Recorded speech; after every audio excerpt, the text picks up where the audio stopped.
Hi friends, எல்லாருக்கும் வணக்கம் and welcome back to my channel Maas Mom. எல்லாரும் எப்படி இருக்கீங்க? நான் ரொம்ப நல்லா இருக்கேன். இன்றைக்கி நம்ம சேனலில் என்ன பார்க்க போகிறோன்னு பார்த்தீங்கன்னா, ஒரு சூப்பரான கற்பூரவல்லி வச்சு ரசம் பார்க்க போகிறோம். இது வந்து நல்லா இந்த கோல்டு டைமில் சாப்பிட்டோம்னா ரொம்பவே எஃபெக்டிவாக இருக்கும். கோல்டு டக்குன்னு சரியாகிடும். இந்த மழை நேரத்தில் பார்த்திங்கன்னா அடிக்கடி குழந்தைங்களுக்கு சளி இருமல் அந்த மாதிரி பிடிச்சிட்டே இருக்கும். நம்ம இந்த மாதிரி கஷாயம் கூட ட்ரை பண்ணுவோம். பட் ஒரு சில குழந்தைங்க வந்து சாப்பிட மாட்டாங்க. பட் இந்த கற்பூரவல்லியை வச்சுட்டு ரசம் கொடுத்து பாருங்கள், ரொம்ப டேஸ்ட்டாக இருக்கும். எல்லாருமே லைக் பண்ணி சாப்பிடுவாங்க. அதே அளவுக்கு ரொம்பவே எஃபெக்டிவாக இருக்கும். இப்போ கூடமே எங்கள் ஏரியாவில் நல்லா மழை பெஞ்சிட்ருக்கு. சரி, நம்ம முன்னெச்சரிக்கையாக பண்ணிடலான்னு சொல்லிட்டு ரசம் வச்சிட்ருக்கேன். இப்போ வாங்க எப்படி பண்ணுறதுன்னு பார்த்துடலாம். ரசம் பண்ணுறதுக்கு முன்னாடி இதுக்கு தேவையான ரச பவுடர் அரைச்சிடலாம். ஃப்ரெஷ்ஷாக அரைச்சி வைக்கும்போது ரசம் இன்னும் டேஸ்ட்டாக இருக்கும், நல்லா வாசனையாக இருக்கும். அதுக்கு ஒரு டேபிள் ஸ்பூன் ஃபுல்லாக மல்லி எடுத்துக்கிறேன்.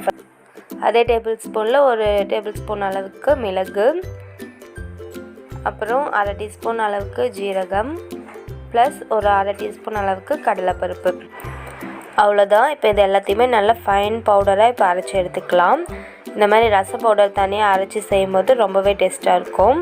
இப்போ வந்துட்டு நம்ம ரச பவுடர் வந்து ரெடி ஆகிடுச்சு. இப்போ தாளிக்கிறது எப்படின்னு சொல்லிட்டு பார்த்துடலாம். அதுக்கு ரசம் தாளிக்கிறதுக்கு ஃபஸ்ட்டு எண்ணெய் சூடு பண்ணிக்கலாம். எண்ணெய் சூடு பண்ணிவிட்டு ஒரு டீஸ்பூன் அளவுக்கு கடுகு ஆட் பண்ணிக்கிறேன்.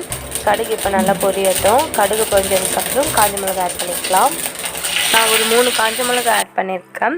காஞ்ச மிளகாய் பொரிஞ்சதுக்கப்புறம் பெருங்காயம் நான் ஆட் பண்ணிக்கிறேன். நான் வந்து கட்டி பெருங்காயம் போட போகிறேன். அதனால் இப்போ ஸ்டார்டிங்கில் எண்ணெயில் போட்டுடுறேன். நீங்கள் பெருங்காயத்தூள் போடுற மாதிரி இருந்துச்சுன்னா லாஸ்ட்டாக எண்டிங்கில் வந்து பெருங்காயத்தூளாக போட்டுக்கலாம். இப்போ அடுத்தது வந்து நல்லா ஃப்ரெஷ்ஷாக ஒரு கொத்து கருவேப்பிலை ஆட் பண்ணிக்கிறேன். இப்போ இது எல்லாமே நல்லா பொரியட்டும். அடுத்தது நல்லா ஒரு 2 பழுத்த தக்காளி வந்து குட்டி குட்டியாக கட் பண்ணி வச்சுருக்கேன் நீல வாக்கில். அதையும் இது கூட ஆட் பண்ணிக்கலாம். நல்லா பழுத்த தக்காளியாக ரசத்துக்கு நம்ம சேர்த்து செய்யும்போது நல்லா புளிப்பாக டேஸ்ட்டாக இருக்கும். இப்போ இந்த தக்காளி வந்து நல்லா வதங்கட்டும். இப்போ தக்காளி நல்லா ஓரளவு வதங்கிடுச்சு. இந்த ஸ்டேஜில் வந்துட்டு நம்ம ரசப்பொடி அரைச்சி வச்சுருக்கோம் இல்லையா, அதை வந்து இது கூட ஆட் பண்ணிக்க போகிறோம். அடுத்தது ஒரு 5 பல்லுக்கிட்ட பூண்டு வந்து நல்லா தோலோடையே இடித்து வச்சுருக்கேன். அது இது கூட சேர்த்துக்கலாம்.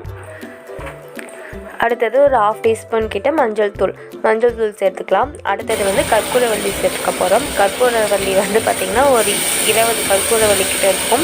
குட்டி குட்டியாக கட் பண்ணி வச்சுருக்கேன். அது இது கூட சேர்த்துக்கலாம். இந்த சைஸ் கொஞ்சம் குட்டியாக கட் பண்ணிக்கிட்டால் நமக்கு வந்து பெருசாக டிஃப்ரென்ஸ் தெரியாது. வாசனையும் நல்லாயிருக்கும். கொதிக்கும் போது அந்த கற்பூரவல்லியோட ஃப்ளேவர்லாம் நம்மளோட ரசத்தில் இறங்கி ரசமும் நல்லா டேஸ்ட்டாக இருக்கும், நமக்கு ஹெல்த்தியாகவும் இருக்கும். அடுத்தது ஒரு லெமன் சைஸ் அளவுக்கு புளி ஊற வச்சு வச்சுருந்தேன். அந்த புளி தண்ணியை வந்துட்டு இது கூட ஆட் பண்ணிக்கலாம். ஆட் பண்ணிவிட்டு தேவையான அளவுக்கு ரசம் உங்களுக்கு புளிப்புக்கு ஏற்ற மாதிரி அட்ஜஸ்ட் பண்ணி தண்ணி வந்து ஆட் பண்ணிக்கலாம். நான் வந்துட்டு புளி ஊற வைக்கும் போதே உப்பு போட்டு ஊற வச்சுட்டேன். அதனால் உப்பு நான் தனியாக இதில் நான் காமிக்கல. நீங்கள் வந்துட்டு இந்த ஸ்டேஜில் உப்பு ஆட் பண்ணிக்கலாம். ஃபைனலாக கொத்தமல்லி நல்லா ஒரு கைப்பிடி அளவுக்கு ஆட் பண்ணிக்கலாம்.